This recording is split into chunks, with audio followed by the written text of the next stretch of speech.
অভিনেত্রী শবনম ফারিয়া একসময় নিয়মিত অভিনয় করলেও বর্তমানে রূপালী পর্দায় খুব বেশি দেখা যায় না। তবে সোশ্যাল মিডিয়ায় নিয়মিত পোস্ট দিয়ে নিজের অবস্থান জানান তিনি। সমসাময়িক নানা বিষয় নিয়ে স্ট্যাটাস দিতে দেখা যায় তাকে। শবনম ফারিয়া তার ভেরিফাইড ফেসবুক পেজে সাজাপ্রাপ্ত এক আসামির জামিনের সংবাদের ছবি ও লিংক পোস্ট করেছেন।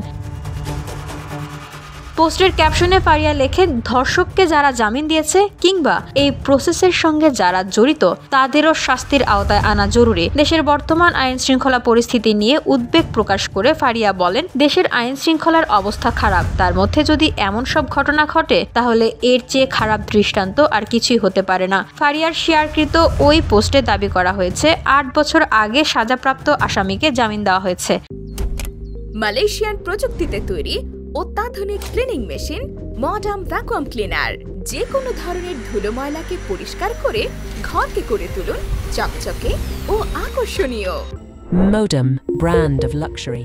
2016 সালে প্রতিবেশীর মেয়ের সঙ্গে খেলা করতে গিয়ে নিখোঁজ হয় 5 বছর বয়সী এক শিশু। পরের দিন ওই শিশুকে আহত অবস্থায় উদ্ধার করে তার পরিবারের সদস্যরা। অপরাধী সাইফুল 5 বছরের ওই শিশুর মাথা, গলা, হাত ও প্রজনন অঙ্গ ধারালো অস্ত্র দিয়ে মারাত্মক জখম করে। শরীরের বিভিন্ন স্থানে সিগারেটের ছ্যাঁক দিয়ে ক্ষত করে। ওই ঘটনার পরে নারী ও শিশু নির্যাতন দমন আইনে সাইফুলের বিরুদ্ধে মামলা করেন শিশুটির বাবা।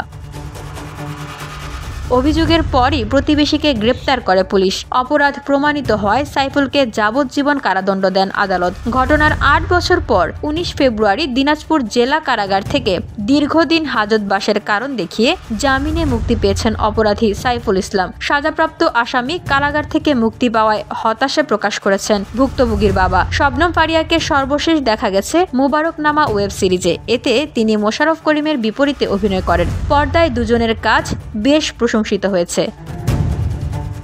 VOD Bangla news desk.